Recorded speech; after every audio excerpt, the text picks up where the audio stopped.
Yes, we are on the air. We are doing it. Hope everybody had a great Thanksgiving. You are here with your pal Hal on Friday, November 26th, the day after Thanksgiving. Is your tummy still full?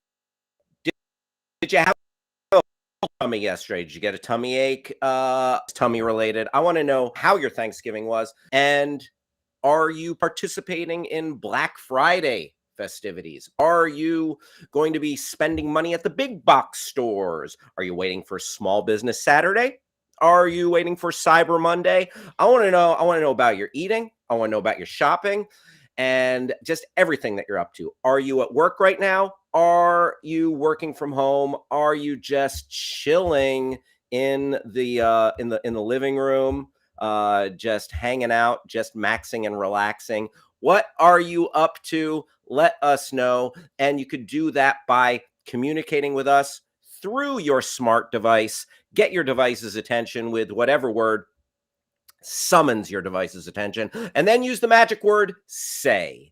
And then from there, you can put in whatever you want. Say, Hal, I am still in a food coma. Or get your device's attention and say, Hal, I'm ready for round 5 with the food. Or say, Hal, I am gearing up. I'm putting on my Kevlar vest and my helmet, and I'm going to go to Best Buy or Target or Walmart or whatever it is to brave the crowds to get those sweet deals. Are you an enthusiast of the Black Friday? Do you it's a little too much for me, especially now you got COVID out there and everything. Are there new variants coming?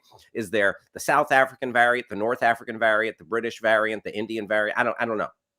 They're all the variants. So I'm trying to sidestep the variants, stay safe. I will do a little bit of a cyber shopping though. Probably maybe I'll go out to a store tomorrow. A little small business Saturday. Hanukkah is coming up. I celebrate a little Hanukkah, a little bit of Christmas, just the season of giving. I embrace the season of giving. Listen, you're talking to a Jew who's not afraid to say Merry Christmas or Happy Holidays or Happy Hanukkah. I'll take it all, I'll accept it all, and I'll give it all, and I'll give it back to you. Whatever. Yeah. No, like, no, hey, I'm not like one of those, oh, the war on Christmas. Who cares? Merry Christmas to you and yours. Happy Hanukkah to you and yours. See, is that hard? Or Happy Festivus for you Seinfeld fans out there.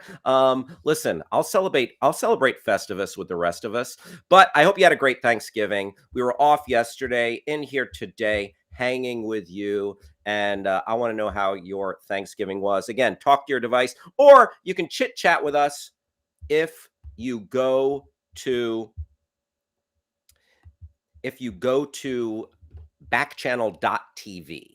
Backchannel.tv is where you can chit chat with us on your computer. And yeah, that's going to be good times. So please chat with us, talk with us, let us know what you're up to and how your Thanksgiving was. I don't know if you could, I was taking breaths. I still have indigestion from, no, not indigestion. I'm just like so full. Maybe it is indigestion, a little of this, a little of that. I did stuff my face yesterday as a proud red-blooded turkey-eating American on the national glutton day. Yeah, I shoveled it in. Trust me, I did the damn thing. And with us is a guy, listen to this transition, a guy who's always doing the damn thing, holding it down on the ones and twos, our producer, Travis. Producer Travis, are you in the house? Are you with us? Yes. How goes it? Good. I'm just here doing the damn thing, you know? Hell yeah. Travis, let's talk Thanksgiving. Let's exchange notes here. Let's All trade right. notes. How'd everything go down yesterday at the Travis Reeves compound? Pretty well. We had this moment around, let's say, 12:30 p.m. where we recognized that the people to food to number of ovens ratio was dangerously lopsided. We Oh, had wait. So, in whose favor? What was happening? there was so much food to cook, and there were really so few people to to eat it, and there was so much only a single oven. It felt like we were playing Cooking Mama, which is a game I've played once. I don't even Um, know what Cooking Mama is. What's Cooking so Mama? it's a two player. It's like a cooperative game on the Nintendo Switch where you're trying to do. You're basically. It felt like a restaurant line is what I'm talking about. It felt like the I Love Lucy chocolate assembly line. We got too much Yes. going on. So it got to a point where we basically had to eat dinner because one of my friends had to go in for a shift at work at like 9 p.m. And there were still Mm. probably two or three things to be made. So we had like bread and stuffing for dessert. Oh, I mean that not a bad dessert on Thanksgiving. No. Listen, I'm a you're talking to a savory guy. There's sweet and there's Mm, savory. I am savory 8 days a week. Okay, so I respect. I'm gonna put some respect on your dessert's name for appreciate that. sure. I hope your roommate. We were talking about this the other day. I hope your roommate, who had to go to work last night on Thanksgiving, was getting some sort of double time situation. Pretty sure, yeah. And she is a flight attendant, so it wasn't like she was going to retail to like Oh, fight the crowds. gotcha. Just getting on a plane and going to somewhere. Wow. Mm. Wow. The life of a flight attendant going hither and yon, as in the HBO Max show Flight Attendant, starring Kaylee Cuoco and Rosie Perez. I watched the first couple episodes of that show. Very enjoyable. Yeah. I want to finish it. Yeah. Kaylee Cuoco was good. Dark comedy. Mm. Um, cool. So, the person to oven ratio, and did you? I think everyone who are regulars here want to know. Did you watch Face Off? We didn't get around to it.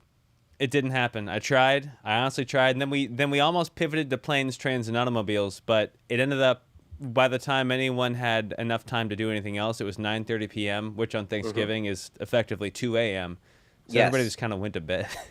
Oh yeah. The food coma just takes over. You are enveloped Mm. in the food coma, like the warm. Like it's like going back to the womb. Very much, but Very it's in, much, it's just but it's like cradled. inside. Gotta give a shout out to Deborah Rudnick in the chat. What's up, my mommy? Are like what a number one fan of the show, and also shout out to Daddy in Uri, Liv Harrison in Texas, Freddie in Louisiana with us.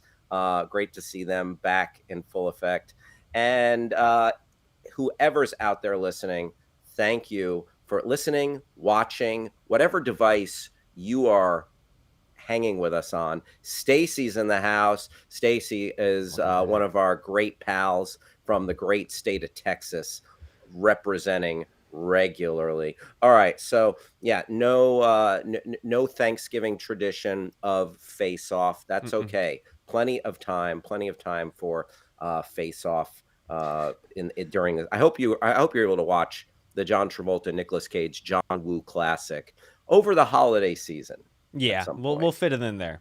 We'll fit it in there for Good, sure. good. Yeah, we had a good day yesterday. My wife, just a champion, just in the kitchen.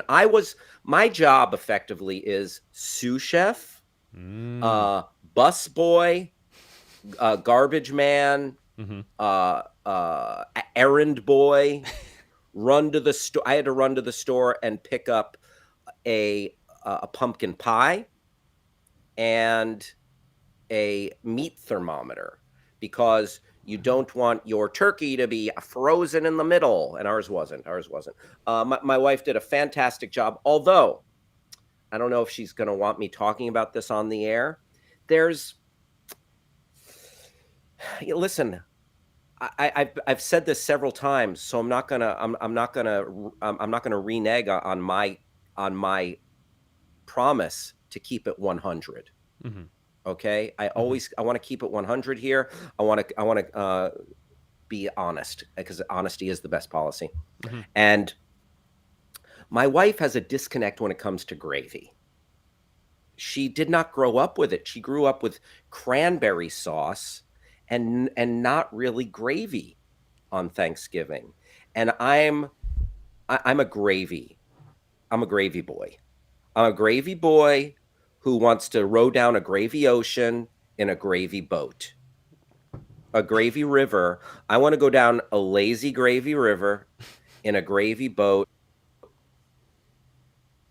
just put in the water and bringing gravy up to my mouth. Sweet, delicious, savory gravy.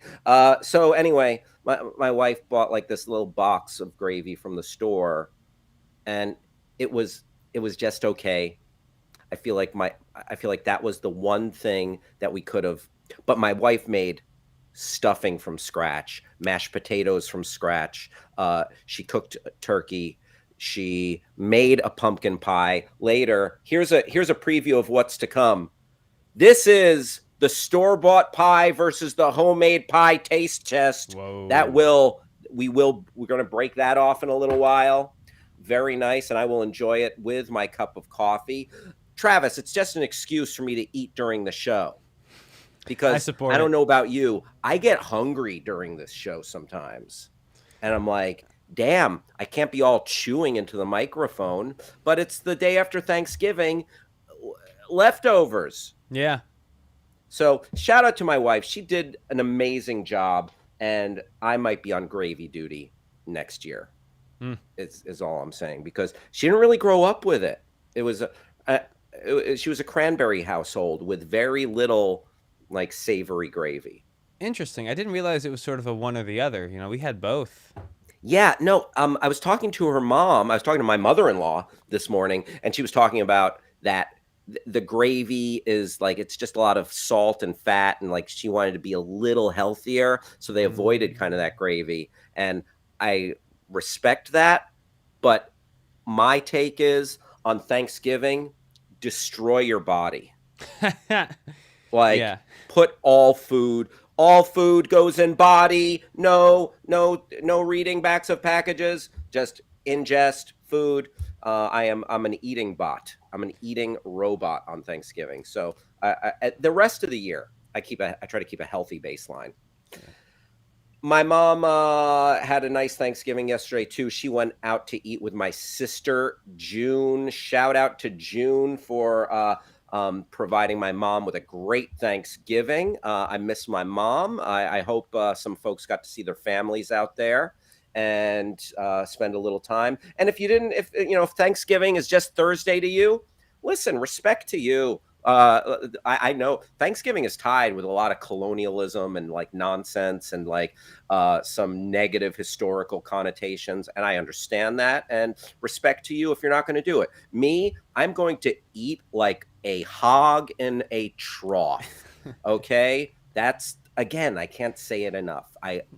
Because a couple days a year, I go for it. Travis, how you doing in that leftover situation? What's the leftover situation looking like? It's honestly pretty lean. Despite Mm, how much food we made a big dent. We've certainly yep. got some to go around. But my roommate, who was the flight attendant, had a 4-day trip. And she cooked a lot of the food. So Mm-hmm. fair is fair. A lot of that leftovers went with her on that trip for the next 4 days for her to live off of. But Oh, gotcha. we've got some food to spare. We'll be eating good today. Nice. Eating good in the neighborhood. Stacy is telling us that they went to her brother's house for Thanksgiving. Very nice, Stacy. Did you have all the fixins? How was the turkey? Were you happy, Stacy? Were you happy with the meal? Let us know. I hope you had an amazing Thanksgiving. And Stacy, I'm glad you got to see some family. That's a nice part of the holiday season. I dig that. I didn't get to see my brother. I was hoping to see my brother yesterday, but they ended up doing something else. Anyway, I it was a good time. It was chill. I watched a lot of football. My Hmm. fantasy football team struggling just early on, and just a couple of 3 games yesterday, but still my fantasy team is struggling. And Travis, did you get up this morning to go to stand in line at Best Buy so you can get in when the doors opened? Ugh, Black no, Friday.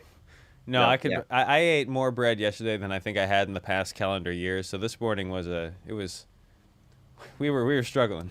I wasn't getting out for nothing but this. Yeah, I feel ya. I feel ya.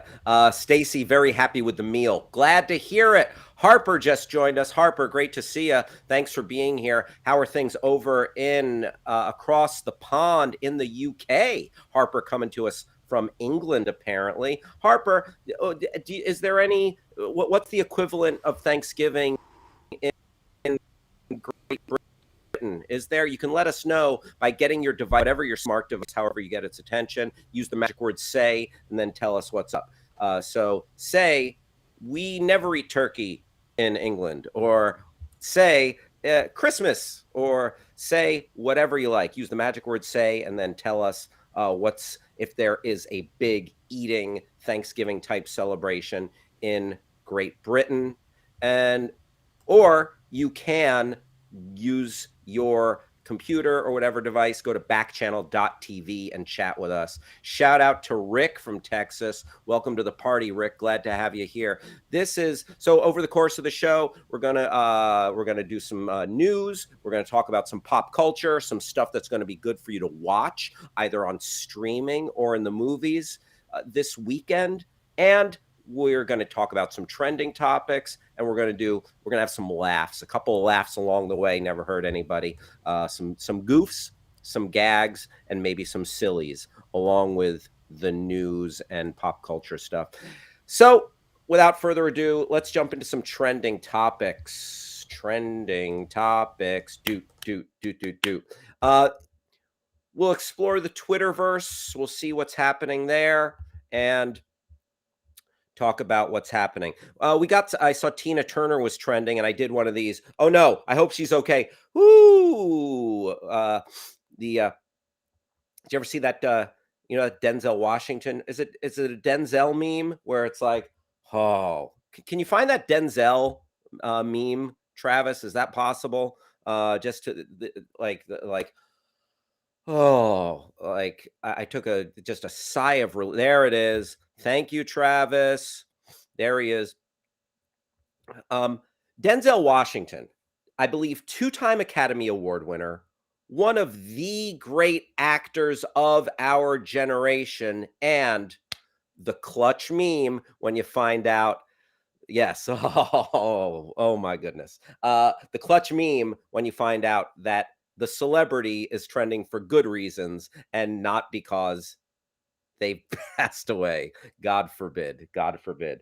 My mom says, "What should I watch? What's the best movie for me?" Well, Mom, I think you should go. I would say go on HBO Max and watch King Richard with Will Smith. That fantastic movie. But so Tina Turner was trending because it's her birthday. Happy 82nd birthday, Tina Turner. There's a good documentary, Tina, on I think it's on HBO Max. Yeah, you can watch Tina. That was on HBO Max, and it tells her story coming up with Ike Turner and how she got away from Ike because it was an abusive relationship. And then she kind of had her second act. She really came into her own. And the documentary Tina chronicles her story, and it's a great story of overcoming. That is available on HBO Max if you like a nice music doc. If you're like and she's just a boss. She's a boss ass lady. Especially look at those legs. Come on, legs for days. I mean, I'm not trying to objectify the woman here, but she's got a great pair of gams, and I think that's what part of what she's known for. Like even today at 82 years old. Shout out to Tina and those gams. Travis, come on in here. What do you think of Tina Turner's gams? Great. Thanks, Travis. All right. Other birthdays today.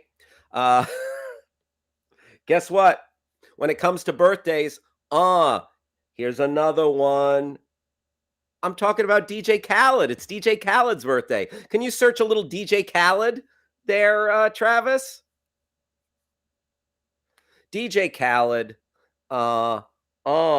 Here's another one. Does it? And another one. Travis, you want to come in for a sec? Yeah. So I'm going to ask you to guess without looking. Sure. How old is DJ Khaled? Oh, goodness. There's a picture of him. Blow up that picture. Oh, the birth date is there. Don't look. Don't look. I'm Did you not see looking. it? I'm not looking. I don't see nothing. Plus, I can't do Okay, simple math. good. Um, How old is DJ Khaled? Just levy a guess here. You're taking too long. TikTok. I don't know, 45, 44, 44. Yeah, you nailed it. He's 46. Oh, really? Very close. Very close. Good With work. with guys, I always just add like 6 years. Uh-huh. Uh-huh. And he's got like one of those beards. Like I've seen there's a couple of pictures of him that I was looking at earlier as I was going through the trending topics and looking at a couple of birthdays, and Hmm. like sometimes his beard just looks spray painted on. Yeah, it's legitimately too. Like, how do you even do that? How do you? Does he have a guy for that? He must have. Somebody has to Oh, do he's it. got to have a guy. He's got to have a team. That's a beard team, It or just like a specific beard. He's got a live-in beard groomer. it looks DJ, like he's wearing it. yeah. Oh, hell yeah. I mean, it's probably. Do you remember there was spray paint for the hair? Yes. That's a product. And it still exists. But DJ Khaled, uh, a super producer and just pop culture fixture nowadays. Uh, just on the tracks for Drake, Future, Kanye, you name it. DJ Khaled and Rita Ora is celebrating a birthday today. Travis, do you want to guess Rita Ora's age? I don't even know who that is. First Yeah, off, oh, so I'm gonna well, say first 12. first off, she's a music superstar, and she we love here on the Your Pal Hal show. Uh huh. Uh and she is connected with, oh, there's a lovely picture of Rita Ora kissing Bebe Rexha. Very nice. She's the I believe she's the girlfriend of one Taika Waititi. Taika Oh, Waititi, the great director right on. Good for him. My of goodness. Jojo Rabbit and Thor Ragnarok, and various other What We Do in the Shadows, and so on and so forth. Happy birthday, Rita Ora. 31 years old. 31 years old today, Wow, no kidding. apparently. Yeah. Huh. Yes, indeed. Yes, indeed. Uh, God bless. God bless Rita Ora. It's 11:28 here on the West Coast. Oh, there's you remember that picture, that famous picture of from National Geographic, that green-eyed young lady. She is gotten out of Afghanistan. I hope. Listen, we wish her well. Yeah, there it is. Iconic National Geographic cover. There she is, Afghan girl with the green eyes, quote unquote, from iconic 1985 Nat Geo cover, is given safe haven in Italy after fleeing the Taliban. Glad she got out. Glad she got out. And there she is. And it's 2:29 on the East Coast. We'll be talking to you until 4 p.m. on the East Coast, till 1 p.m. on the West Coast. So, Travis, Black Friday is upon us. It is Black Friday, and Black Friday's. Do you want to open up that Black Friday tab, see what we got going on there? Anything interesting?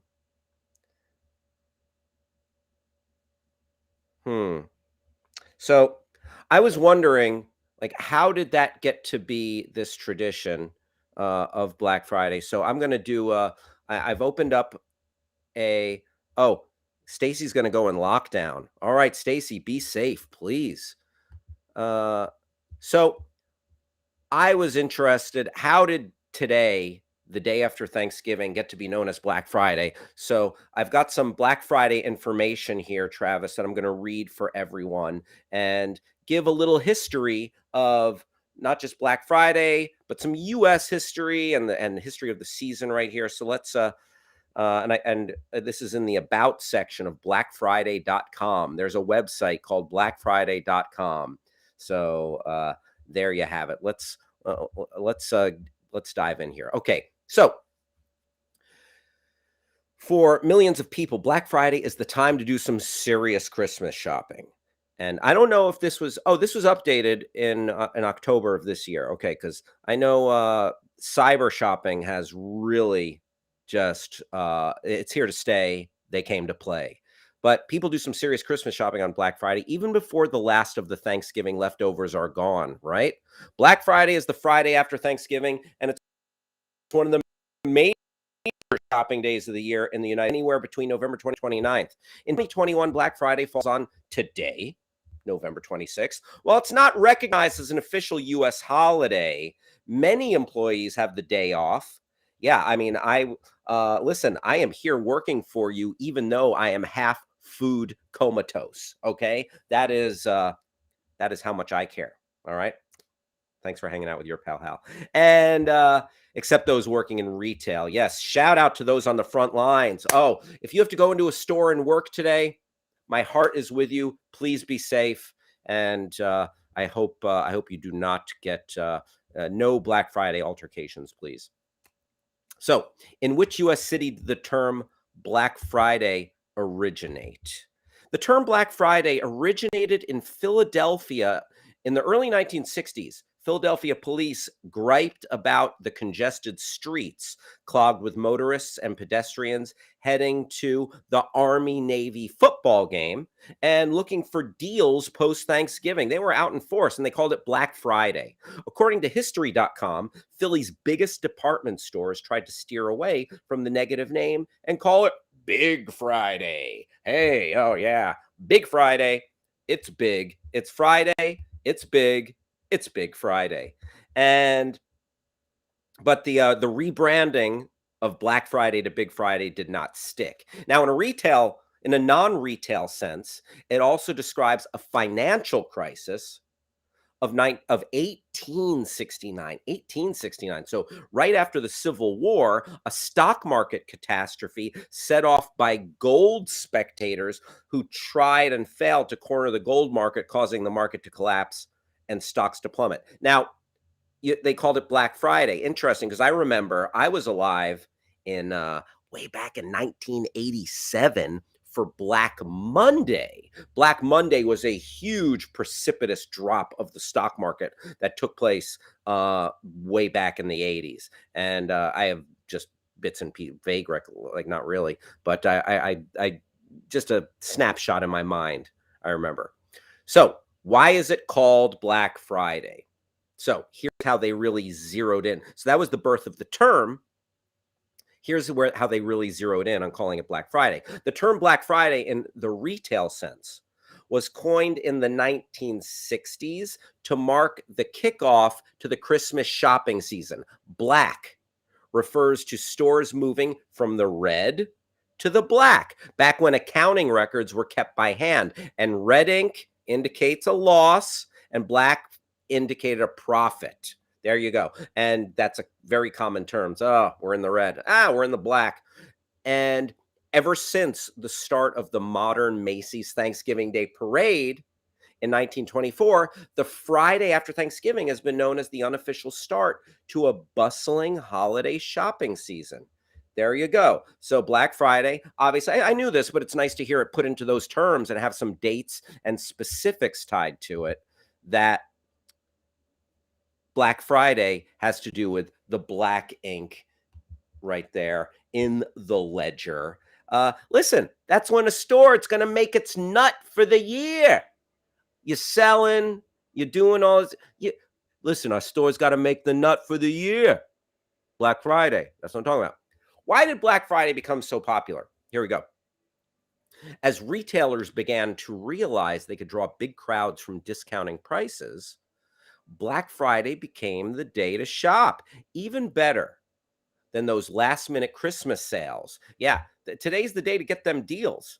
Our prices are so insane, we're practically giving it all away. Hey, Travis, come on in for a sec. Yes. Did you have any like really wacky stores or like store like mascots or proprietors in your area that you would see on TV who are like, our prices are so crazy, we're gonna blow a gasket. Because when I was growing up, I'll give you an example of my specific childhood. Mm-hmm.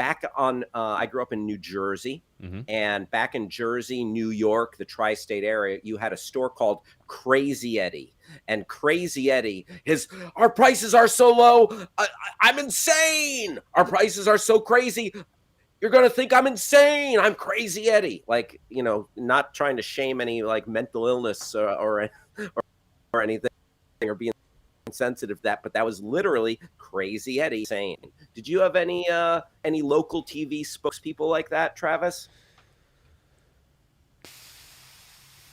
We didn't have the spokespeople. We just had chains. We had in the Bay Area. Mm-hmm. What we had was more Yeah. of the calming presence year round of the Shane Company, because you've got a friend in the Okay. diamond business. Oh, sure. Very nice, very nice. You know what? Keeping with the crazy Eddie, there was one when I first moved out to Los Angeles. I don't know if you ever encountered ads from this store. I don't know if they're even around anymore, but Crazy Gideon. He was like this Israeli guy who was like, "Come to Crazy Gideon. Our prices are insane. I am crazy. I am Gideon. Crazy Gideon is going to give you the price." I love that.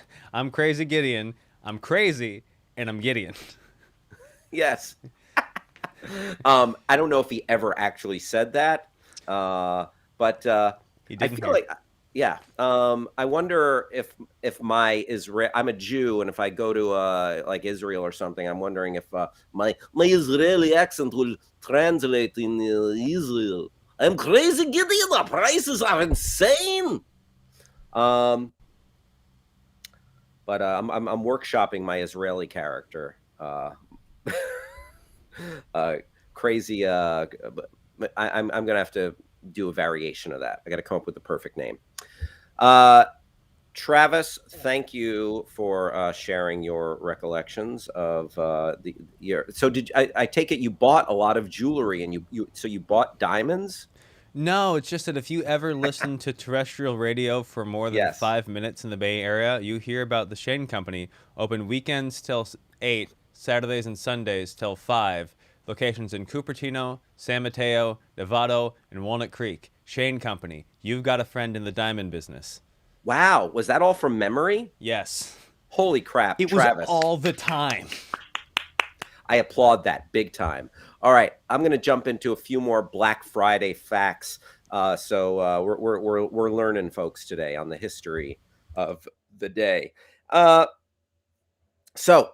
as retailers they draw discounts. Retailers could draw big crowds with these discounts. Black Friday, the day to shop. Yep, better than last minute Christmas sales. Some retailers put their items up for sale the morning of Thanksgiving or email online specials to consumers days or weeks before the actual event. The most shopped for items are electronics and popular toys. Oh, Jingle All the Way, anybody? The Schwarzenegger, Sinbad, epic Christmas movie about this very topic. They were looking for crud. Hey Travis? What's the name of the toy they're looking for in Jingle All the Way? Rocket Man, Astro Man. One sec. Okay.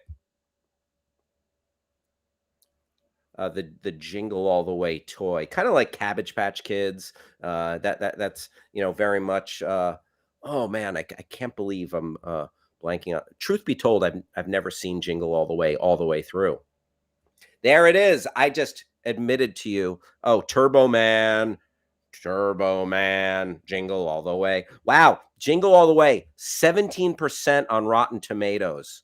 Can you click on the Rotten Tomatoes? I want to see what the audience score versus. I bet the audience score is way higher than the critical score on Rotten Tomatoes. If you want to click, if you see on the right, yes, thank you, sir. Oh wow, the audience score is not much better. See, this is crazy to me.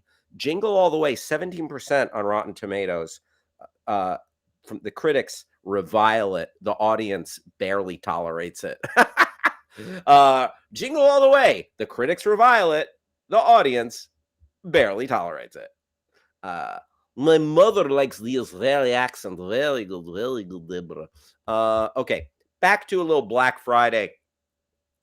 However, big sales involve prices being slashed on everything from home furnishings to apparel. Black Friday is a long day traditionally. Many retailers would open up the afternoon of Thanksgiving to hordes of people. Shout out to Target who stopped doing that, but I guess they stopped it because it's more cost efficient to just stay closed Thanksgiving. So, and yeah, people anxiously waiting outside. However, post-pandemic trend, seeing an opening early Friday, and that's more common. For those who don't want to line up outside of stores on Black Friday, sales generally kick off at the same time or even a bit earlier in the online stores. Online and in-store shoppers can expect to find numerous doorbusters. Yes, yes, yes. So yeah, 2020 changed everything. They have stuff about the pandemic affecting. And here are some Black Friday shopping and spending fun facts. Over the years, Black Friday and Cyber Monday have vied for dominance.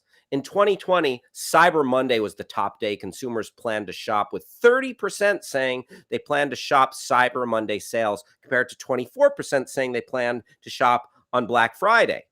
In 2020, Thanksgiving weekend, Turkey Day through Cyber Monday, drew 186.4 million US shoppers. That was down 1.7 from 2019. Interesting. In the pandemic, a little lower. And when the same weekend drew 189.6 million shoppers.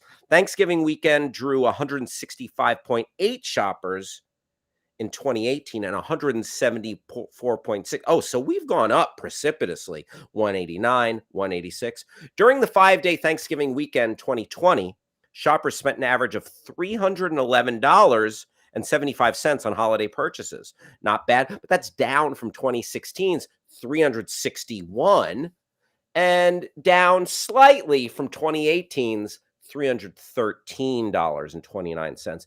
Black Friday 2020 raked in 14.13 billion in online sales. That's 9 billion spent on Black Friday and 5.1 billion spent on Thanksgiving.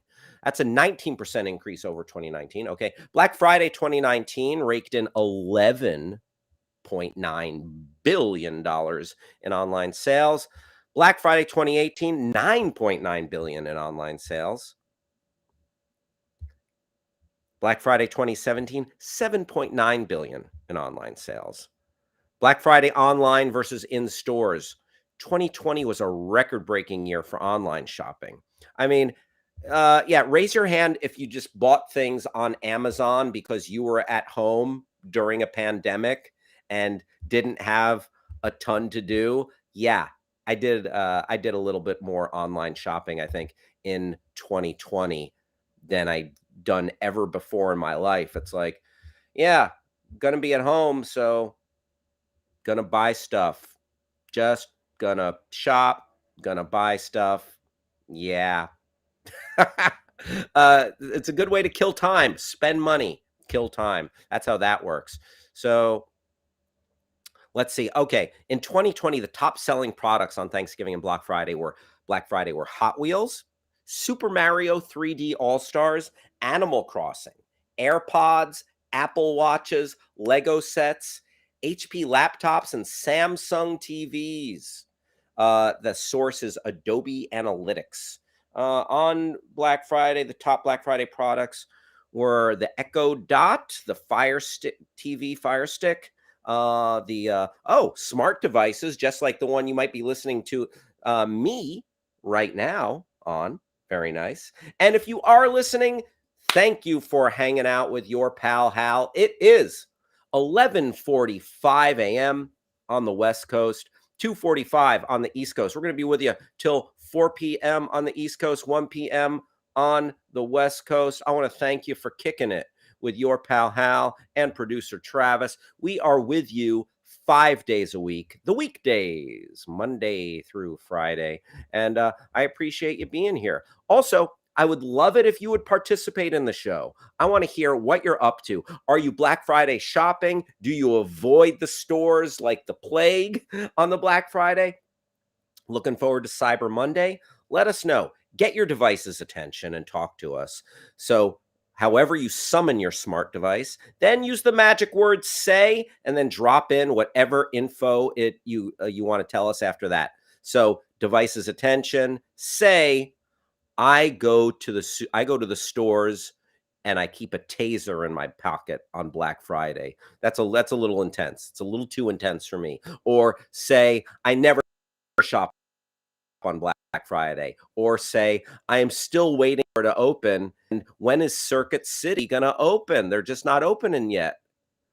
Here's a secret: Circuit City went bankrupt and closed. I hope you're not waiting outside of a Circuit City or a Blockbuster right now to get your rentals. Or you could chit chat with us by going on your computer or your device and going to backchannel.tv, backchannel.tv, and chit chatting with us. Black Friday, what did I buy? My mom wants to know. Yeah, no, I'm just here at home trying to buy a clue. That's what I'm trying to buy. I'm literally trying to buy a clue. All right, we got a couple more trending topics I want to hit before we move on here.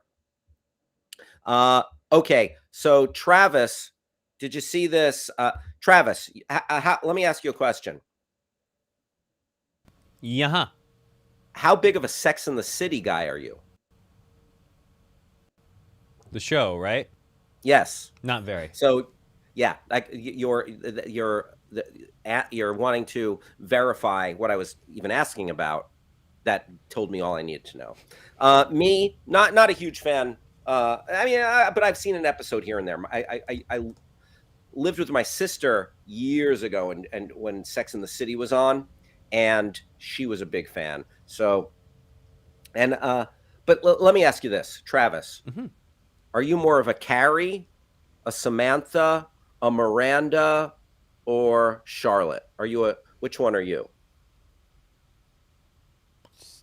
Samantha. I don't know what that Gotcha. means. I have no clue. Okay, yeah, listen, I think we all want to be Carries, but then in actuality, I'm probably more of a Charlotte. I'm not even quite sure. My But condolences. no, not necessary. Let's just celebrate whoever we are. Here's something though. Trending topics. Samantha, who's played by what's the actress's name who plays Samantha? Kim Cattrall. Kim Cattrall plays Samantha. She is not returning for the Sex and the City reboot. There it is, and she's being written out. So there's an article from a British Glamour, which I never miss. I never miss an issue of British Glamour magazine, and it says apparently Samantha is being written out that she is spending time. She got a job in the UK, so she's not going to be in this new series, the reboot of Sex and the City. Now, I think that sounds fine, but I had a couple of other ideas of what maybe what would have been better than just saying, "Oh, she got a job in England." Okay, what kind of how much of a juicy storyline would it be if they said that Samantha was arrested for storming the Capitol on January 6th? I think that would be fun. I think that would be, so Samantha is a real conservative, like conspiracy theorist and Trumper. Samantha's a big Trumper. So you'd like him to go the Isaac Hayes and South Park route? Oh yeah, is that remind me of what happened there? I know Isaac Hayes, South Park made fun of Scientology, and Isaac Hayes didn't like that because he was a Scientologist. But what was the specific there? So he left Chef. Okay. Yes, he voiced Isaac Hayes, who was the voice of Chef, also R.I.P. he left the show over concerns regarding how they portrayed Scientology in their famous Yes. Scientology episode, which, I mean, to be fair, as it says at the bottom of the Chiron of the episode, a lot of what they presented is what this church believes. Regardless, Mm-hmm. um, they decided to send off the chef character by cutting together old dialogue of his and introduce a storyline where Chef was going away on an adventure to an adventure club that turned out to be like cannibals or sex offenders or something really I can't remember what it was. It was something Gotcha. really offensive, and then he dies. The being South Park, it's very obvious and not on camera. It was about the most. We're just gonna burn this bridge outright I've ever seen anybody do anything. Wow, wow, that's fun. That's I mean, and that sounds totally in character for South Park. South Park, just a miraculous show. They keep. I mean, we were talking about Curb Your Enthusiasm just being on for a long time. South Mhm. Park has been on for what, over like 25 years, Yeah, yeah. and it still like has just acerbic jokes and dark humor and great social commentary, Mhm. and has actually given birth to a lot of like, you know, interesting trends in American society, like kind of like the damned if we do, damned if we don't idea of political candidates. South Park has stoked those flames for better or for worse. And I know that's like an interest, like during the 2016 election, it's like, oh, the choice between a crap sandwich and like a glass, like eating poo or eating glass, you know? Right. Uh, which I'm like, why can't I have both? Yummy. Oh, glass and poo. But we're talking about but one of my favorite South Park episodes of recent. I don't watch a ton, but I watched their special COVID episode, Right, right, right. uh, which had Mickey Mouse having an affair with the first bat from Wuhan that was infected, and um, it was just genius. So funny. South Park just still funny after all these years. But anyway, other reasons why better reasons than she's working in England, why Samantha be written out of Sex and the City. Yeah, arrested for storming the Capitol, participating in the insurrection. What about saying she was on tour with Cypress Hill and Snoop Dogg for the Smokeout tour? Samantha getting high with Snoop Dogg for the Smokeout tour? How about Samantha was too busy getting big air at the X Games? Yeah, maybe they opened up like a seniors category, and Samantha was just crushing during the half pipe. Samantha shredding some half pipe in the X Games, and one more. Oh, R.I.P. Samantha died during elective surgery. Just had a cosmetic procedure. You know, that would cast a dark pall over the episode. But but it would be definitive, you know? It would be definitive, and then you could just move on from it. One more thing that was trending. Our friend, well, not really. I wish he was our friend. Dave Chappelle. Dave Chappelle was trending. Travis, what do you think of these Dave Chappelle controversies happening? Let's open up a can of worms here for a Oh moment boy. on the Your Pal Hal show. He's not doing himself any favors, and I think that we elevate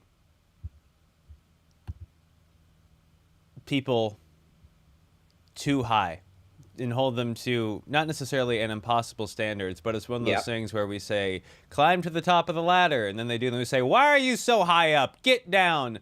sure. However, I understand what you're saying there. We practically deify people, or we put that's them right. on this pedestal, on this Mount Rushmore, and then Then once they're there, they're held under a microscope, and then we dissect everything they say. Yeah, and not to undermine, his commentary or where he's coming from. I disagree with his stances. I think particularly this incident where he went back to his high school and had an assembly called so he can essentially argue with students about how his stand-up special actually was funny and they didn't understand it. Like in those moments, I'm like, Yeah, oh yeah, he was in Half Baked. I'm not going to take him seriously. yeah. So to what you're saying, I want to talk about that. I haven't read all about this incident, so this is interesting. While he's trending here, but I think there's gray area here. I've heard a lot of people say Dave Chappelle should be canceled, or Dave Chappelle, this special is not funny. And then I've heard a lot of people say, chill out, y'all. It's comedy. He is funny. It is funny. You're wrong. Here's my take, Travis. It's both. It's a little of both. Okay. If you watch, I watched this new special. I've watched most of Dave Chappelle's Netflix specials. He is funny. Okay, I think there's no debating that he is funny. But also, he says some stuff that is not funny and that actually is offensive and that does cross the line. I think both things are true. He's still funny in this new special, but I think he makes some regrettable choices in the special as well, especially when he's talking about trans folks.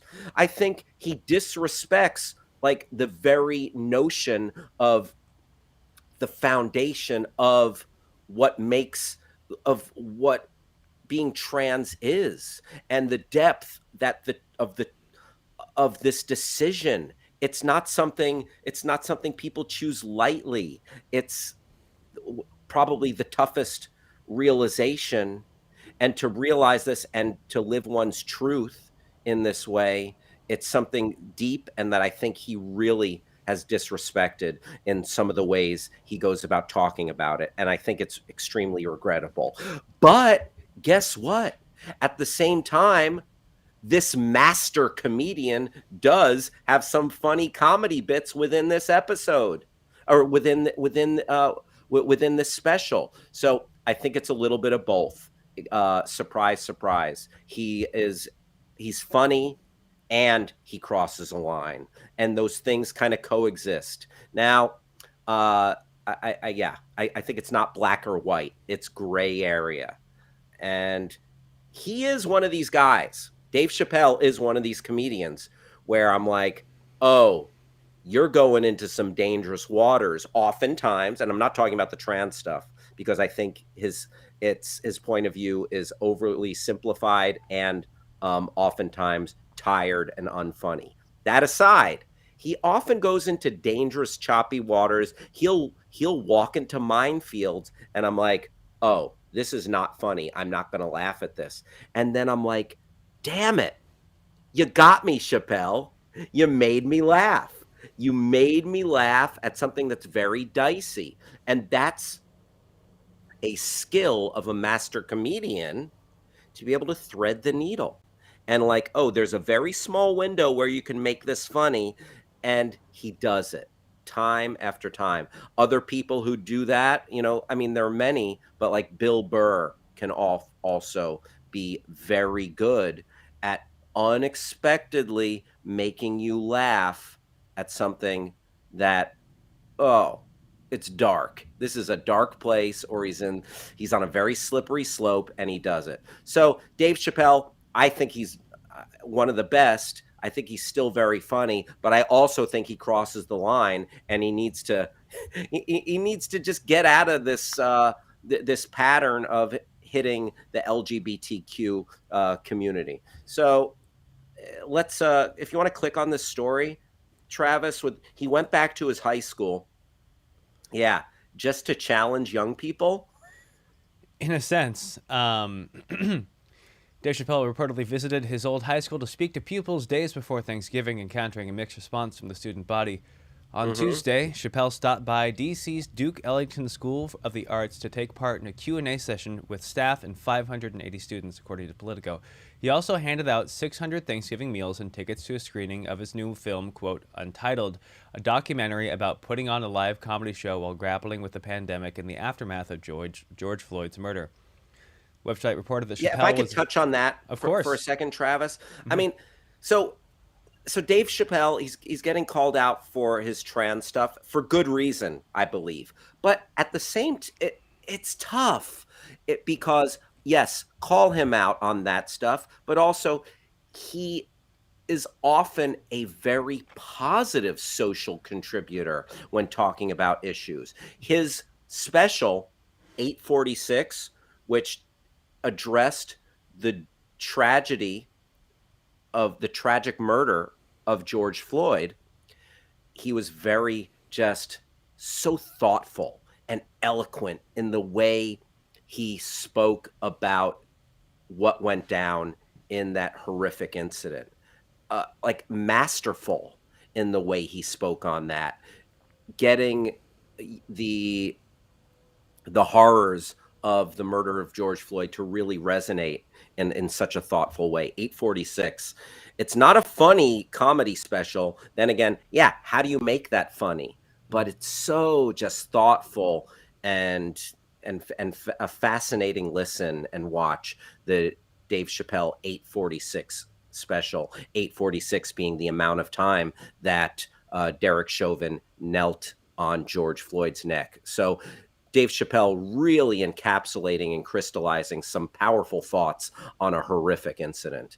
Travis, if you want to pick up where you left off there, thank you. Sure. The website reported that Chappelle was accompanied by a camera crew and that his arrival was greeted with, quote, a raucous reception of cheers and some booze. As with his live comedy gigs, Chappelle requested that attendees lock their phones in magnetic pouches, I used to work for that company, to prevent Mm-hmm. illicit recordings.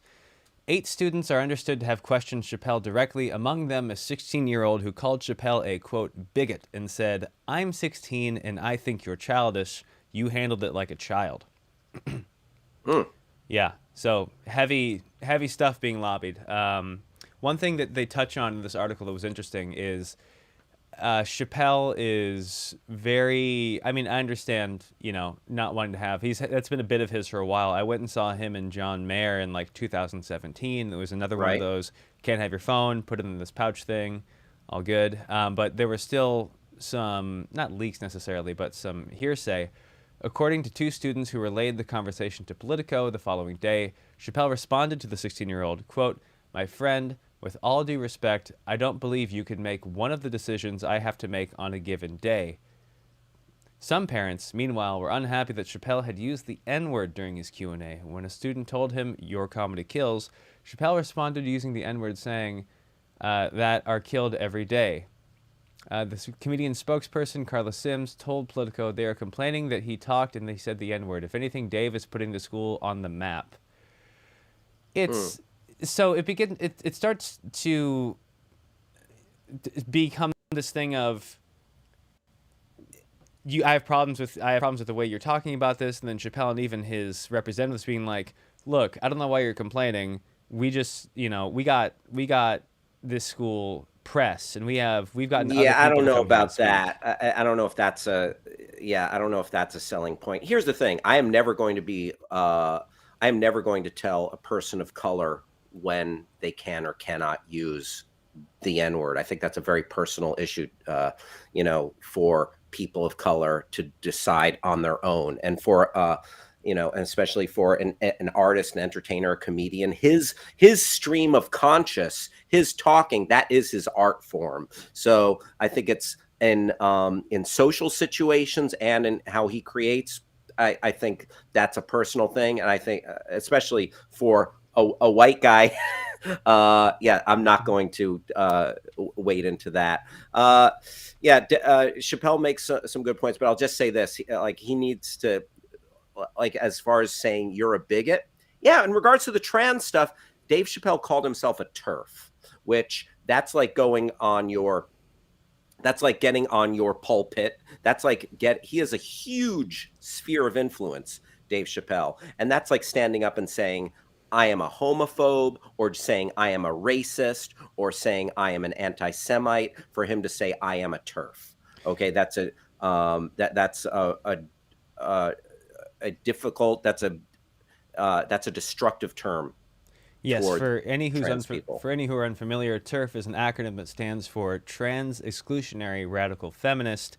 It's been diluted to mean sort of anybody who has a stance against trans people, but the original idea being that usually white women who were in support of radical feminism, however, excluding trans women in that campaign. Yeah. But that being said, I think Dave, like I said, he often is a powerful social commentator, and he's still funny. So can you, yeah, where do we draw the line? Hmm. It's a difficult situation. So thank you for cracking open that article, Travis, and thank you for clearing up this what has gone down with Chappelle. One Uh, thing I should add at the end, please.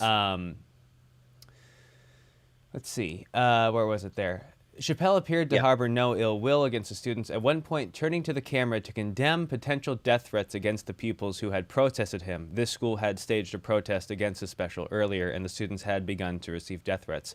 Oh Quote, his yeah. whole tone changed. He said, "This is my family, and whether they know it or not, I love these kids. I don't want to hear about any threats to these kids. These kids don't deserve that." And there was a largely silent majority of students who said he was very kind and inviting and supportive, and he has donated millions of dollars to the school. Very nice. And I think he's good-hearted. I think he's just off base when it comes to his view on trans stuff. And but yeah, hopefully we can keep this conversation going. And yeah, who knows? A lot of different opinions. I think there's middle ground to where we can all kind of meet here and discuss. Uh, Good stuff. Now, moving from trending topics, here on the Your Pal Hal show, sometimes we like to do a deep dive into a Twitter account. And before Thanksgiving, we did a deep dive into the Butterball account, the Butterball Turkey account on Twitter. And today, post Thanksgiving, you did the eating. You're still eating. We're stuffing our faces. Now, in honor of that, we're going to do a deep dive into the Twitter account that belongs to Pepto Bismol. Pepto Bismol. Oh, that magic pink liquid. Let's see what is on the Pepto Bismol Twitter account. Okay, so with 100% natural ginger and peppermint. So, uh, Pepto going all organic. Pepto. Is it? Are we getting some new age drug free Pepto Bismol? Uh, interesting. Upset stomach, fix it fast with Pepto Bismol. All right, Travis, let's take a look at some of the stuff with this account. They've got 9,947 followers. That's fine. Okay, November 25th, yesterday, Pepto Bismol tweeted, "Don't let Thanksgiving give you a stomach ache. Make sure you have Pepto on hand for the holiday happy." Okay. And gobble gobble time for fast relief. Coat your stomach with pink liquid. Okay, so look at this. Pepto Bismol, what I'm realizing right here, Pepto Bismol, not an avid tweeter, because they have a tweet that came out yesterday. Their previous tweet before that, all the way back on October 31st. So it's basically once every holiday, Pepto will come out of hiding to tweet. So one thing I'm learning, Pepto Bismol, step your Twitter game up, son. Okay. It's Thanksgiving and then Halloween. When Halloween eating turns scary, reach for Pepto Bismol. And then they've got some fun graphics. They're the graphics team at Pepto doing a nice job. You got a scary mummy hand with some disgusting fingernails. Okay, some disgusting mummy fingernails, and some good Halloween graphics. Then back to October 14th, dig your fork into National Dessert Day without any worry of stomach upset. Okay, so I didn't even know that was a day. So Pepto saving it. I guess their calendar is set for like these big national eating days. And have your cake and don't regret it too. Okay, a little spin on the classic idiom of have your cake and eat it too. Pepto Bismol chews. Okay, so you got the liquid, you got the chews. There you go. National Cake and National Dessert Day. Great. Keep it. Let's keep scrolling. Keep scrolling. Puffs. All right. Toilet paper. Yeah. It goes hand in hand. Introducing Pepto Herbal Blends. These soft gels, other drug-free relief for different tummy troubles. Way back on August 17th, so months in between tweets. Step your game up, Pepto. Pepto, I'm calling you out. Your Twitter game, weak. Travis, can you pop in here for a sec? Yeah. What do you think it would take for the Your Pal Hal show to have Twitter beef with Pepto? It might involve eating actual beef somehow. Oh, and then getting a tummy ache, and Yeah. And then I just want to call them out for being weak tweeters. yeah, you could say Pepto Bismol. I have a tummy ache, but I can only. I'm gonna go with Tums because their Twitter game is actually. Do you want to look at Tums' Twitter? You know what? Let's see if Tums has a Twitter and Milk of Magnesia, right? Isn't that one? I don't know if that's a brand or if just itself. I'm willing to look. But yeah, we can see if we can pit these Or social media Mylanta. managers. Mylanta. Mylanta, that's right. All right, so now we're doing a little bit of a Twitter deep dive. Tums, let's go to Tums. All right, so whoa, whereas Pepto had 9,000 followers, Tums coming in with 21.4 thousand. Oh The my official tweet of goodness. Tums and Tums Smoji. There's a Tums Smoji. So I didn't even realize there was a Tums emoji or something. They have a Tums to the rescue. Save the date, November 23rd through 25th. Oh, snap. See, they are good for Tums. They're making it a whole season, whereas Pepto, like one tweet every couple of months. Yeah. All right, scroll down. Let's see what Tums is. All right. Oh, okay. A pin tweet from November 16th. Okay. Oh, comedian Ronnie Chang. He's very funny. I don't know if you've seen Ronnie Chang do some stand up. Hella funny. Burn turkey, plans murky, relatives quirky. No, I like that. First off, that's a fire tweet already because you got those rhymes. Burn turkey, plans murky, relatives quirky. No matter what you need relief from, we can help. Tweet at us with hashtag Tumsworthy holiday hacks, and we'll give you answers to all of your burning holiday questions with the help of our special guest, very funny comedian Ronnie Chang. Okay, Wow. let's keep scrolling. Okay, so very active, like throughout Thanksgiving. Oh, my mother said Phillips Milk of Magnesia. Thank you, Mother. We couldn't eat another bite. Thank you all so much for participating with Tums Holiday Hacks. Okay, so I guess like it went down. It went down in the Tums Twitterverse.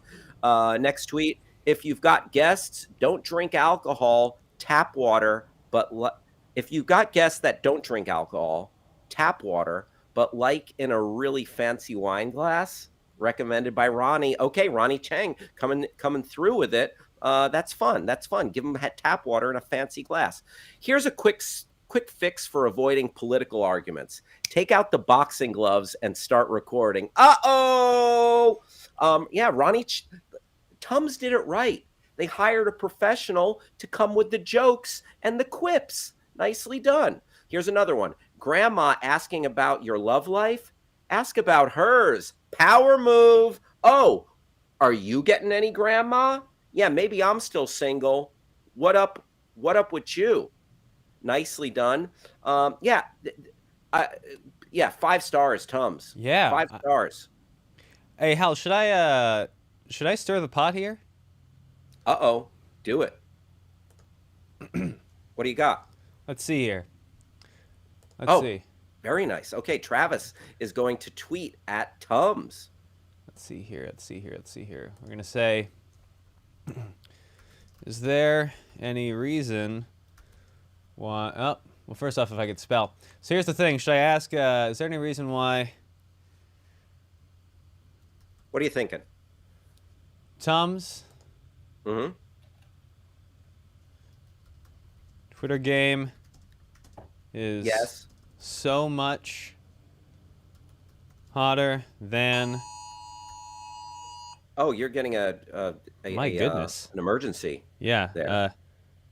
Emergency broadcasting system. Oh, I just got it too. Yeah. Missing and endangered. A silver alert. A silver alert. There's a that's what we get when there's an endangered elderly person. So I hope this person is okay. All right, Yeah. please My continue. goodness. We got Is there a yeah. reason why Tums Twitter game is so much hotter than Pepto? Nice. I like that. Let's see if they Seriously. respond. Let's see. Hell yeah. Affecting my purchase decision. Let's see how this Oh, goes. that's what your Pal Hal's show is doing. We love, and we start beefs. We love Twitter beef. Like, listen, like it's not impossible or beyond to think that we love beef. Boom. Look at that. All right. We'll see if that ends up getting a response. And this is Nicely done. I never thought it Ooh, would come to this. I'd spend my afternoons. Stirring it up. Travis Reeves lobbing incendiary devices.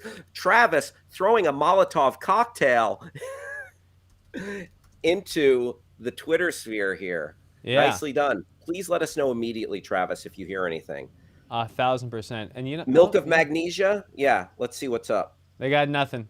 They got Okay. nothing. All right. What about Mylanta? Mylanta. Yes. Mylanta Twitter.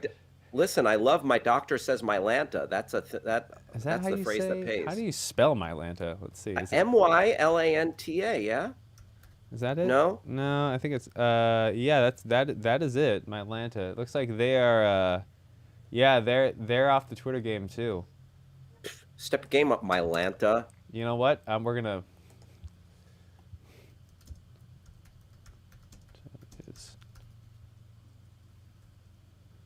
if I know how to spell. Come on, Mylanta. Mylanta Twitter. Mylanta Twitter. All right, well, Like you've heard of film Twitter or like blog Twitter. yeah, NBA Twitter. Yeah, Mylanta Twitter. Mylanta Twitter. Yeah, where's all my antacid Twitter at? Yeah, where my Aunt Acid heads out at. My goodness. Well, I've done my deed for the day. Travis, I just liked your last tweet. Oh, fantastic. Thank you. We need the engagement. Sure. Great. All right, Travis, we've talked about the after effects of eating, and I hope everybody had a great meal yesterday. By the way, it is 12:18 here on the West Coast with your Pal Hal. It is 3:18. We're going to be here till the top of the hour, 1 p.m. on the West Coast, 4 p.m. on the East Coast. Travis, we talked about eating. We talked about, bad tummies with Tums and Pepto. Now it's time for a segment we've all been waiting for, the Thanksgiving. Oh, no, I'm sorry. I switched it up on you, Travis. The Thanksgiving taste test. So right here, we have store-bought pie and my wife's homemade pumpkin pie. My wife wasn't sure if her pumpkin pie was going to be done, how it turned out. So we said, let's get one for backup. Plus, we'll eat it. We'll eat it all. And now, live on the air, I'm going to do a taste test and talk you through it. All right. And you can pretend first, store-bought pie. Here, let's take a close-up look at this. All right. All right, here it comes. I think let's get one more just for good measure. Sweet.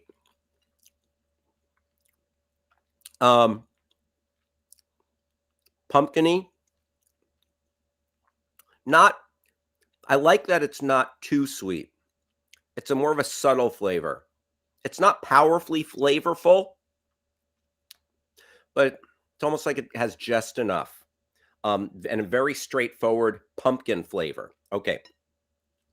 That was the store-bought pie. Now, here comes my wife's pie. You see the store-bought's a little taller. My wife's pie is a little thinner. Okay. Here comes my wife's pie. Okay. Okay. Wow. A little bit more of a smooth consistency. And there were more flavors. There's a complexity to my wife's pumpkin pie. And as you can see, a bit of a darker finished crust and maybe a little slightly crispier crust. I'm gonna have one more. So my wife's pie, there were cloves, there were more tasting, maybe a little more cinnamon in there. In addition to the pumpkin, I could tell this was made with a little bit more care, a little bit more love. You know what? The store-bought pumpkin pie, non-offensive, solid, got the job done. My wife's pumpkin pie, a little bit more just nuance. I could tell there's a little something going on there that like my palate was, oh, okay, these are some new flavors that are invited to the party. Hello, welcome, cinnamon, welcome, clove. Oh, you thought cloves were just for fancy cigarettes that art students smoke? No, cloves are in pie now. Cloves, welcome to the party. I'm giving my wife's pie the edge here. My wife's pie takes it over the store-bought pie. Now this segment is just called Hal Eats Pie. Travis. Yeah? Want me to kill time while you eat pie? No, have a taste. I wish I could. I'm so feel so close yet so far away. I can almost smell it. I just combined the two. Oh, how's that go? The two. Is it's gorgeous. Gorgeous. That better than the sum of its parts? Oh, it just a dance, a beautiful dance, a beautiful waltz on my tongue. Wow, my goodness. Oh my God. That was I don't know if I can recover from this. Oh, so good. Thank you for indulging me, everyone, as I took you through the pie test. And Judy, welcome to the party. Thank you for hanging out, Judy. Everybody, if you want to chat with us here, tell us what you ate for Thanksgiving. Tell us if you're going to be doing any Black Friday shopping, any cyber shopping. Get your smart device's attention, then use the magic word say and put in whatever you want. Say, we had apple, not pecan pie, not pumpkin pie. Say, I am headed out to the stores now. I am just putting on my suit of armor to fight through the Black Friday hordes. Or you can chit-chat with us by going to backchannel.tv on your device, on your computer, on your phone, laptop, whatever. Travis, now let's move on to our next segment. Streaming reviews and recs of the day. Recs and reviews. It is all happening here. All right. So, big one to drop on Disney Plus. 3-part Beatles series. The Beatlemania. I mean, first off, I was thinking, like, when I first saw that this was coming out, I'm like, oh, I mean, don't we have enough Beatles stuff? But then I'm like, whoa, I watched the trailer for this new Beatles treasure trove called Get Back. So here's what happens. It's a little backstory. Peter Jackson got the rights to explore and create with this treasure trove, hours and hours, days of footage from Apple Studios when the Beatles recorded in, I believe, 19 in 1970. And it was the recording sessions for the Let It Be album. And what Peter Jackson has turned these like dozens of hours of footage into is an 8-hour, 3-part deep dive, three-part, 8-hour viewing experience. And I watched the first episode of it last night. It is here Thanksgiving weekend. You can see Beatles, and for diehard Beatles fans, or just for casual Beatles fans, it's a treat, and it's an exploration, and you get to sit there with them while they jam and find what their songs are going to be, what their music is, what, like, they are literally writing the songs as we watch, and it's amazing. You the moments of discovery, the finding like that riff or that tune or that perfect wording that eventually becomes one of the Beatles classics, like Get Back Jojo, like Jojo was a man who thought he was a loner, da da da da da, like that, like as they discover that riff, or when you hear Paul McCartney play Let It Be for the first time, you're like, holy crap, we're just that legends doing legendary stuff. I am witnessing that. Like, you feel it's special and it's like awe-inspiring. But can I give you a big butt right now? I'm going to give you a big butt right now. Here's Hal's big butt. Don't take that the wrong way, by the way. My big butt is, as you're waiting for these earth-shattering moments, and there's a lot of beautiful moments, and you get to see the band and these genius artists in like their raw state. There's a lot of sifting through like B-sides. There's a lot of, you get to hear, it's long.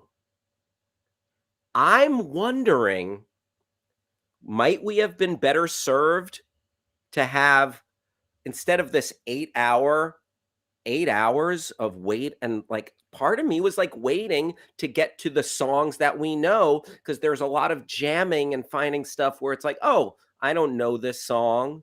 I mean, did this end up being a song on the album? And that's right, I am literally saying it might have worked just as well, if not better, with less. How about a 3-hour documentary? Let's separate the wheat from the chaff. Let's streamline this thing. Is that sacrilege? Am I being completely disrespectful? Travis, can I get your opinion on this, please? Travis is absolutely, I have a lot of respect for Travis, as he's a music teacher, he's a music lover, and I feel like he's a much better music fan than I am. But what do you, am I being sacrilegious here in saying less Beatles, please? I don't think so. I think there are two things to keep in mind. One is that this mine has been so thoroughly gone over and into. There have been Beatles documentaries. There was the McCartney 1, 2, 3 series earlier this year. Yep. So at this point, anything that's Beatles related is going to be almost freeform, abstract. There's no expectation. Mm-hmm. So if there's a large well of new material, also I think in the way that it's so old now that it's like finding like an old, like almost like a tomb. It's like, yeah, let's just, what's inside? Let's see everything in this.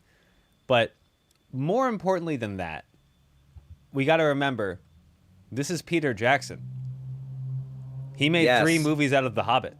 He didn't necessarily want to, but he did. If there's somebody who can stretch, who can really fill a warehouse with content, it's this guy.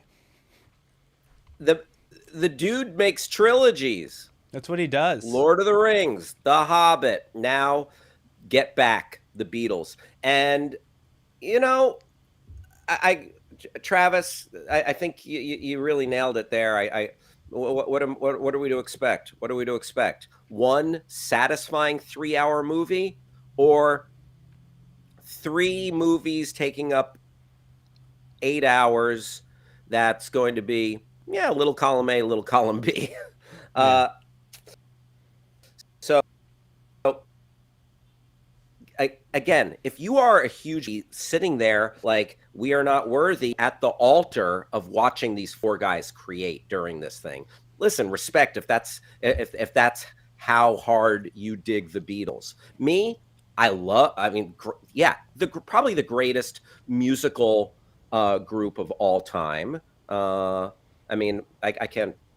Travis, would you agree? Oh, it's too. That gets so hard for me to do. I wish I could be a take artist and say yes or no. I think what they did for pop music is important as anybody else who's done anything for pop music. Right, but you are also like you might be considering the Hoobastanks and other Yeah, bands of I'm a big Spice Girls, Hoobastank. skank for stank. Yeah, Yes, no, I like I'm a that. big stank head. Hmm. And now I was like, when I grew up, my mom was a huge Beatles fan, and I did like them a lot. And like, my mom's gonna go nuts over this. Deborah Butterfield is going to lose her mind. I just sent her the trailer, and all I got were exclamation points back. Very But nice. growing up as like a little guitar player guy, I Yeah. found Led Zeppelin, and I was like, these are the guys. And it wasn't until much later when Hmm. I was more interested in straight composition did I really start to see the whole genius of the Beatles, but also without, like we talked about earlier, trying to put them on too high a pedestal because they also have some pretty dumb songs. But they wrote 232 in like 6 years. It's bound to happen. Yeah. Yep. Uh, and even their dumb songs, I'm a sucker for Octopus's Garden, and like even the dumb songs have a great melody. Oh yeah. Rocky Raccoon. Oh, I you know love that song. That's yeah. Yeah. So yeah, listen, their catalog, their discography, yeah. I get it. They're the Beatles. Uh, that being said, I would have loved for like let's get to the hits a little faster. Let's get to the bombastic moments a little faster. But it is a fascinating watch, and when you watch it, like there's like a rumor out there. A lot of people are like, "Oh, why did the Beatles break up? How did the Beatles break up?" And then they talk about Yoko and Yoko's sphere of influence in regards to the group.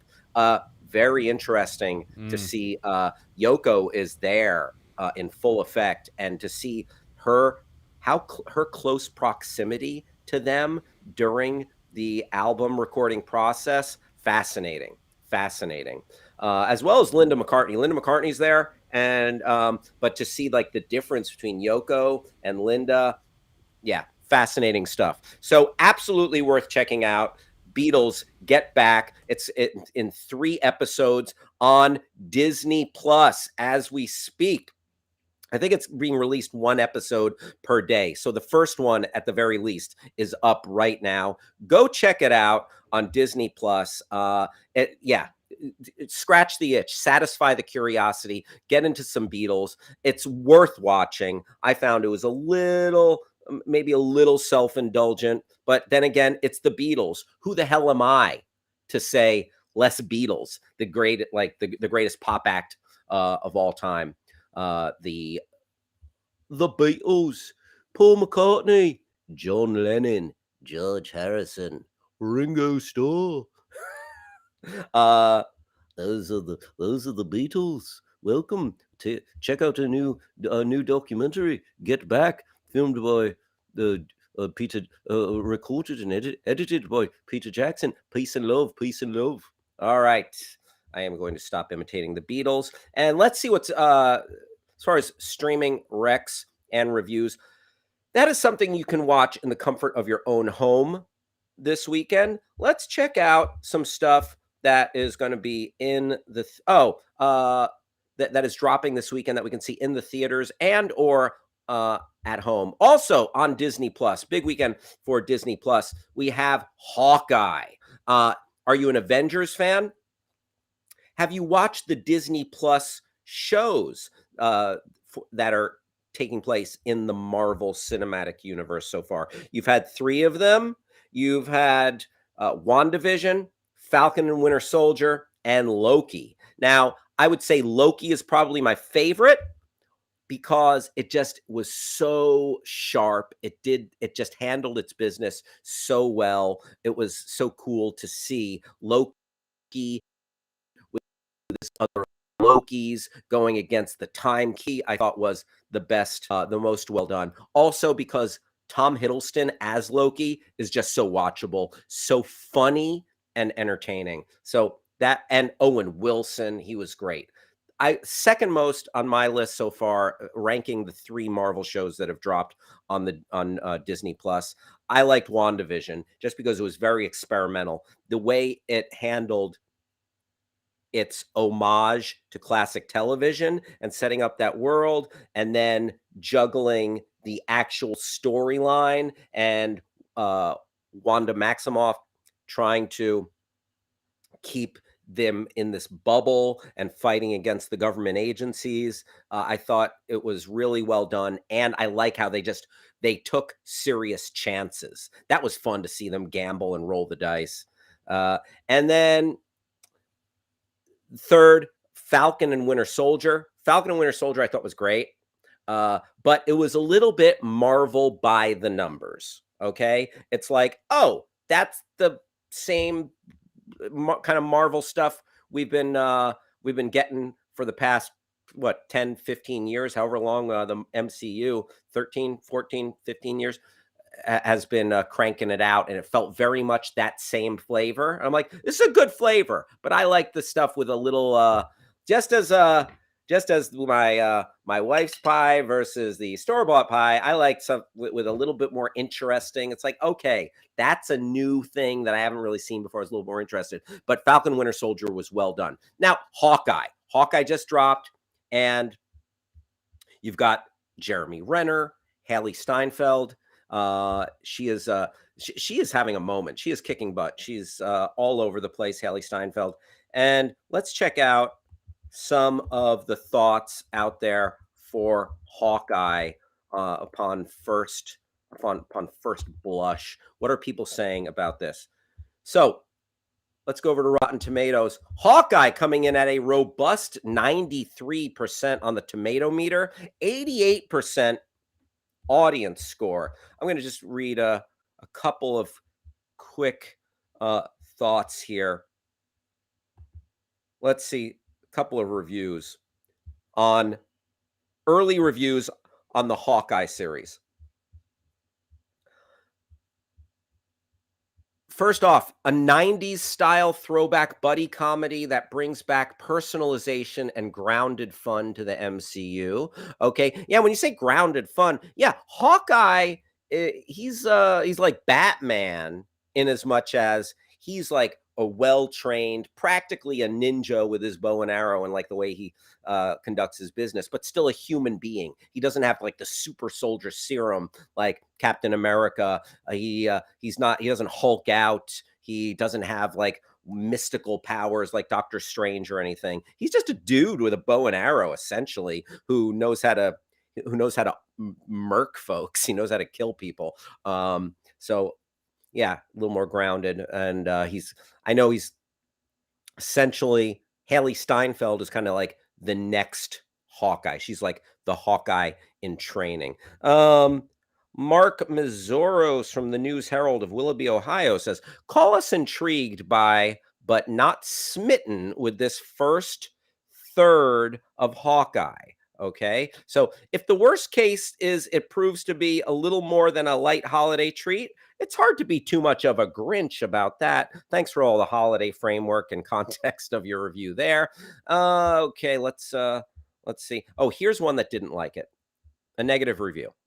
Hawkeye feels like it will end up being a quick wiki article scan to get caught up on where everything stands instead of its own standalone story. Okay, there you go. Not a fan. The Guardian, the UK's Guardian, says Hawkeye may not be resounding bullseye, but it hits the spot well enough. There you go. So those are some thoughts on Hawkeye season 1. You can watch first 2 or 3 episodes up on Disney Plus. And coming to theaters this weekend, there's a big new Disney movie, Latin American themed film, Encanto. Let's check out some of the reviews for Disney's Encanto.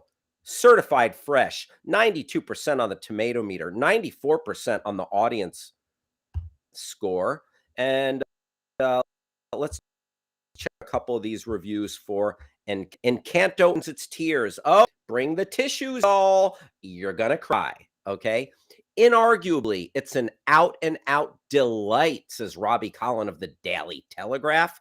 Huffington Post says, families will enjoy Encanto, but what may be meaningful are the conversations we have afterward. What may be more meaningful? Oh my God. Listen, we enjoyed the movie, but can we talk about it in a meaningful way? Maybe. The absence of a hissable villain keeps Encanto from being a great animated film, but it's still a good one, says Chris Hewitt of the Minneapolis Star and Tribune. That's one of the things I love about Disney movies. Scar, Ursula from Little Mermaid, like Cruella de Vil. Come on, y'all. Disney villains, epic, add so much to the whole genre. So yeah, there's no hissable villain. Yes, I don't know about y'all, but I like to hiss when a baddie comes out on the screen. So Encanto is open in theaters wide. And just for good measure, also dropping this weekend are Resident Evil. There's a new Resident Evil film, Resident Evil: Welcome to Raccoon City. It's called. I don't know if I've ever seen a Resident Evil film in its entirety. Is that Kate Beckinsale does the Resident Evil? Kate Beckinsale not in this one, but Travis, that's the Kate Beckinsale ones, right? Yes, I believe this serves as somewhat of a origin Passing story. of the torch. Oh, okay. Gotcha. Donald Prequel? Logue. Maybe, because Raccoon City is, and I mean, that is the name of the city where the first game was placed, the one that was like the side-scrolling Super Mario Brothers S shooter back in 1990, whatever. Gotcha. And what's the one with Mila Jovovich? Is that Underworld? Yes. I get Underworld and Resident Evil confused. Listen, I'm a simple man with simple tastes. So yeah, Resident Evil is out this weekend, getting a 26% on the tomato meter, 59% audience score. So it's probably like just dumb, bad, fun action. Dumb, bad, fun. And everybody needs a little dumb, bad fun in their life. And then also out this weekend, you have House of Gucci, which we talked about the other day.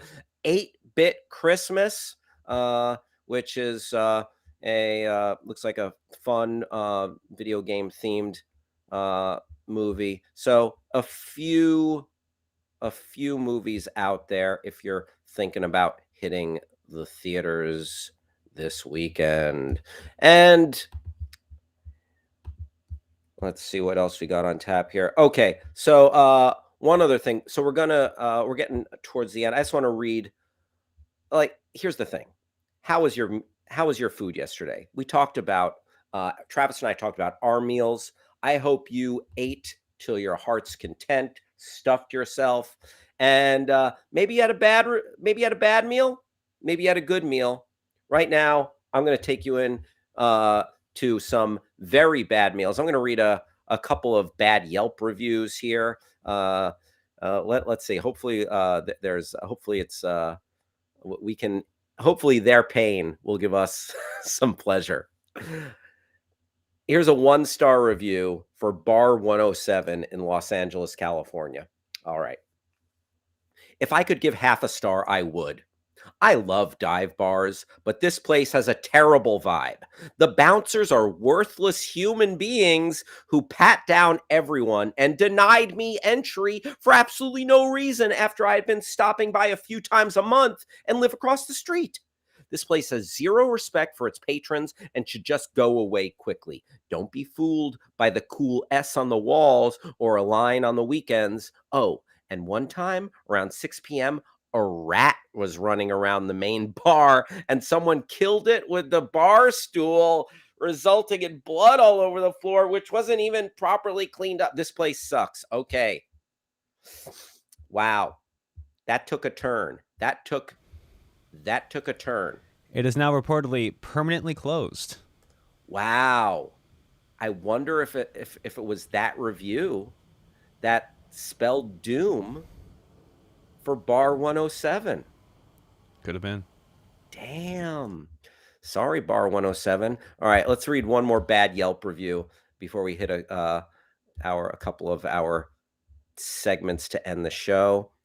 I'm scared to read this, but I'm going to. Here's a review. This isn't a restaurant review. This is a review for Motel 6 in Hollywood, California. I'm afraid already. 1 star. I've never stayed here, but this is my neighborhood. A friend of mine died in one of the rooms here in May. Oh, boy. Okay. If you're going to make the effort to stay somewhere in Hollywood, Los Angeles, try to pick a place that at least doesn't feel like somebody died in your room. Yikes. This is also a pretty big drug neighborhood, hence all the street barricades making it impossible to drive straight down Yucca. Okay, I'm not exactly sure where this is, but I know where Yucca is. Shell out some extra bucks for a real hotel. Okay, that's just sad. Someone died. All right. One more. Travis, I know we're getting towards the end of the show here. It's 12:47 here on the West Coast, and it is 3:47 on the East Coast, and we're getting towards the end. Dwayne Reed Pharmacy in New York, New York, 1 star. God, you are the effing GD worst. King's Pharmacy was closed due to Labor Day holiday, and I have a sick boyfriend at home, so a Dwayne Reed run was inevitable.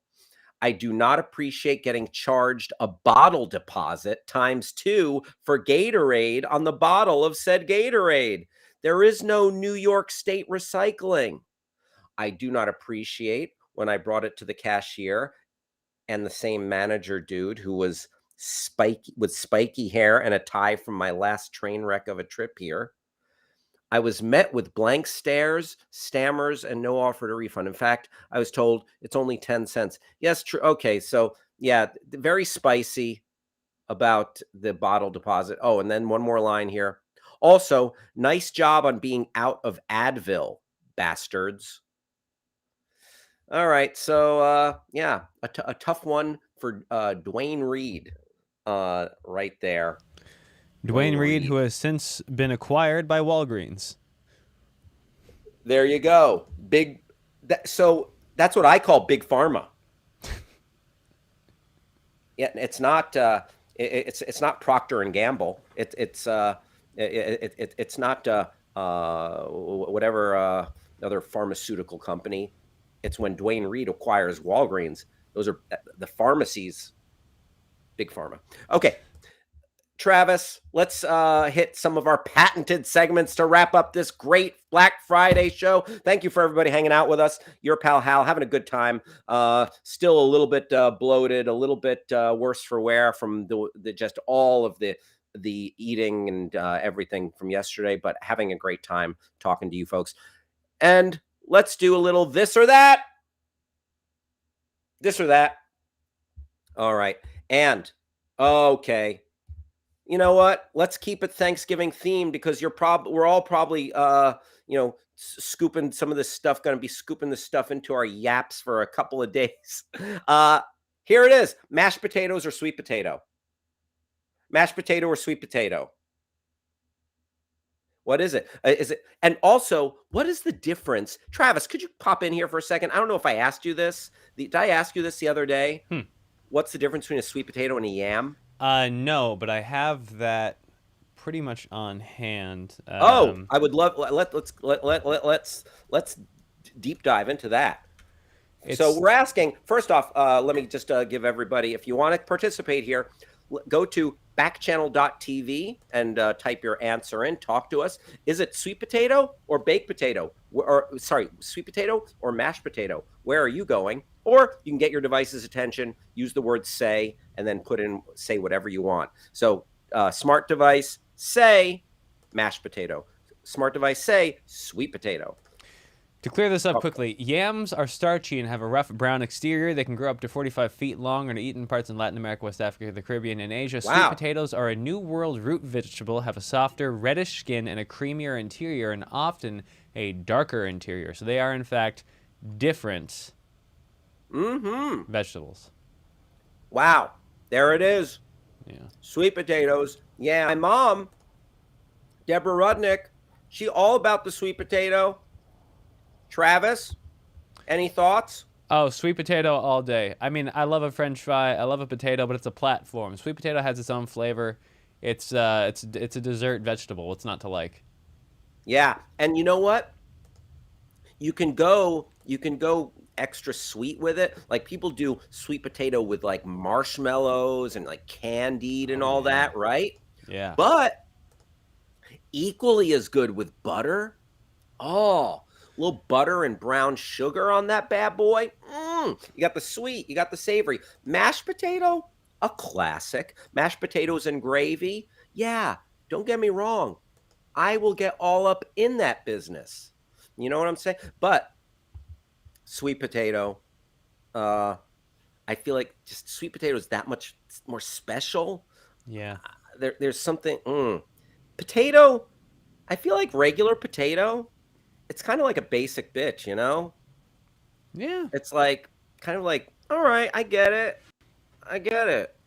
But sweet potato, it's just got that extra pizzazz. It's got that extra je ne sais quoi that puts it over the edge. Sweet potato, clean sweep today. Sweet potato versus mashed. Bye bye mashed. Sweet potato for the win. And now it's 12:52. 3:52 on the East Coast. We've done a lot of wonderful segments here today. I mean, I think probably award-winning segments. Now, I'm going to show you the flip side.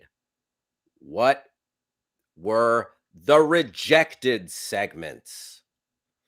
Travis and I, we spend we spend plenty of time just like racking our brains. What do the people want? What do we want to give them?